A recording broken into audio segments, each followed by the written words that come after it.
J'ai l'impression que je dors dans des trains, que j'ai une vie de nomade. C'est la vie d'un candidat aux élections européennes. S'il y avait cette police de proximité, s'il y avait une autre politique que celle de la répression, peut-être que mon frère aujourd'hui serait vivant et peut-être que tous ces jeunes qui ont été assassinés, ils seraient encore là aujourd'hui. La cité Fond Vert, c'est une cité qui a perdu plus d'une trentaine de ses enfants. Plus de 30 jeunes qui ont été assassinés dans ces règlements de compte, dans cette guerre de la drogue. Il n'y a plus réellement de vie de quartier, quoi. Ça devient mort.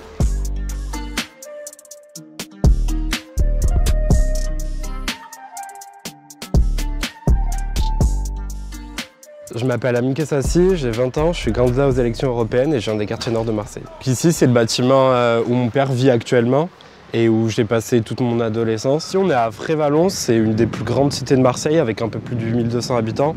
Et Frévalon, c'est le quartier où je suis né et où j'ai grandi. Et la particularité de Frévalon, c'est que c'est une des seules cités à Marseille où on a un métro dans le quartier. Et ce qui permet réellement de désenclaver le quartier. Moi, c'est ce qui m'a permis de faire l'école en dehors de mon quartier.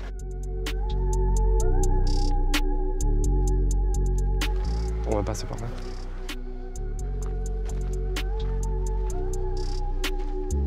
Moi, je suis l'avant-dernier d'une fratrie de 6 et on passait beaucoup de temps à l'extérieur dans le quartier puisqu'il y avait plein d'animations, enfin en tout cas plus que ce qu'on a aujourd'hui. De par le fait que il y a d'autres gens qui occupent le terrain et de par le fait que les parents ont peur maintenant de laisser leurs enfants en pied d'immeuble, peur qu'ils se prennent une balle, peur des fréquentations, peur de comment leurs enfants peuvent tourner. En juillet 2020, j'ai créé Conscience pour représenter les jeunes des quartiers, pour les pousser à se battre, à trouver un emploi et à sortir de la misère. Et ensuite, en décembre 2020, le 29 décembre, j'apprenais que mon frère aîné, qui avait 22 ans, a été assassiné avec 2 de ses amis. Ils ont été retrouvés calcinés dans une voiture. Appris plus tard que c'était sur fond de trafic de stupéfiants. Et on attend encore aujourd'hui que l'enquête détermine comment les choses se sont passées, détermine comment la scène s'est déroulée et surtout comment et pourquoi, quoi. Initialement, j'étais anéanti. Je perds mon frère aîné, on avait 5 ans d'écart entre lui et moi. C'était mon frère qui m'a appris à me défendre, qui m'a appris un tas de choses. C'était un exemple pour moi, donc anéanti, et par la suite une prise de conscience, me dire que finalement s'il m'est arrivé ça, aujourd'hui j'acquiers malheureusement une légitimité pour porter ce combat. Moi, ça m'a permis de construire le dispositif d'accompagnement des familles de victimes et permis de comprendre surtout, de comprendre que ces familles elles sont pas accompagnées, qu'elles sont mal accompagnées, de comprendre leurs douleurs, de comprendre les attentes aussi. J'ai interpellé Emmanuel Macron quand il est venu à Marseille en septembre 2021. Ça ne sert à rien de venir avec un plan qui vient de Paris, avec un plan qui a été fait dans un avion ou je ne sais où.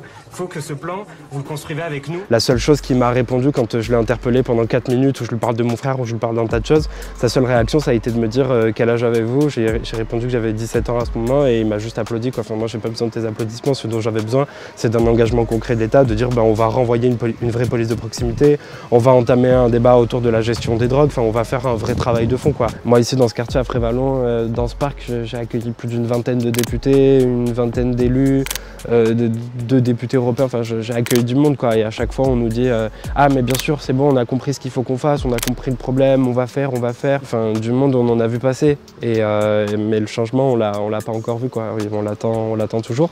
Du coup je me suis dit qu'est-ce qu'ils ont eux de plus que nous pour que nous on soit juste là-bas à les regarder, à leur apporter notre expertise puisque c'est nous qui l'avons, l'expertise. Du coup je me suis dit il faut qu'on prenne notre destin en main, quoi. Enfin, il faut qu'on fasse les choses par nous-mêmes.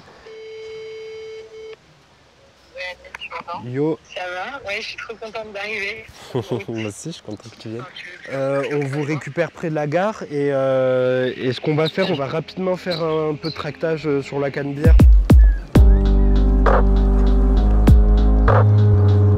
Je suis avec Flora Ghebali, on est candidat sur la liste des écologistes aux élections européennes. Moi je viens de Marseille et Flora vient de Paris. Et donc on veut vraiment qu'il y ait des jeunes au Parlement européen. Et tout ce que je raconte à la télé, je veux le porter maintenant au Parlement européen. Vous avez intérêt de faire tout pareil. Ouais. Parce que si après vous ne faites pas... C'est pas bon, j'ai besoin de vous pour aller voter alors. Mais je vais voter. C'est le 9 juin. Moi je vote. Bonjour monsieur, je vous donne un petit tract. Allez Louis, on y va par contre. Bien. Bon profitez bien. Ouais, c'est bien de faire la fête, mais il faut aussi aller voter. Elle parle comme ça. Les bobos, niveau blague, il faut innover un peu. Ah, mon millénaire. Tu entendais pas ce qu'elle disait à côté? Elle faisait plein de commentaires de bobos là. Et après, c'est les. Ouais, ils me gonflent, c'est les premiers à fumer du shit et à cause d'eux, tu as des jeunes qui meurent dans les quartiers. Et ils sont conscients de rien du tout, ils vont même pas voter, ils sont... Et moi j'ai honte de me dire que on est en train d'essayer de négocier pour que Le Pen elle soit pas présidente en 2027 et que l'Europe ça soit pas l'Europe de Bardella. Et donc du coup, il y a un réel enjeu de mobilisation et il faut aller voir tout le monde. Moi, je refuse de croire que les choses, elles sont perdues d'avance, quoi. On peut pas se dire, tant qu'on s'est pas pris la claque de plein fouet, que c'est perdu. Là, on espère qu'au prochain, il y aura l'union de la gauche et que ça partira pas en ordre dispersé, alors qu'on est dans une période de fascisation. Amine a de très bons arguments politiques et qui s'engage avec les Verts, c'est très bien. Pour moi, ce qui compte, c'est de pouvoir unir les gauches. Et demain, on est à l'après-midi, on fait un meeting et un banquet populaire à midi. Si vous avez le temps et que vous voulez venir voir comment ça se passe. Ça va? Alors, chef, ça va? Chef, il se commande à manger?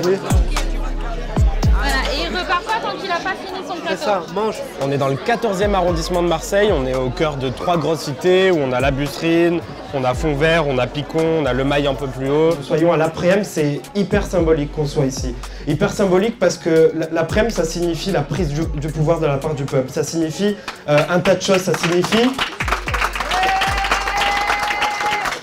signifie que nous, les citoyennes et citoyens, on a appris à décider par nous-mêmes. Aujourd'hui, on ne doit plus mener une guerre aux petits jeunes qui sont au pied d'immeubles, mais la guerre, on va la mener ailleurs. Et c'est le Parlement européen qui va la porter. Cette guerre, c'est quand on va passer des accords économiques avec Dubaï, avec l'Arabie Saoudite, avec la Thaïlande, on va leur exiger de nous renvoyer les narcotrafiquants qui sont cachés là-bas, qui préméditent des meurtres, qui commanditent des meurtres depuis des milliers de kilomètres de notre ville et qui entachent notre ville, qui versent le sang dans notre ville.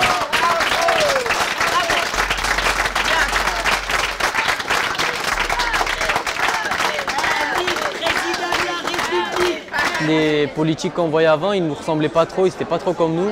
On n'avait pas la même vision de la vie en général.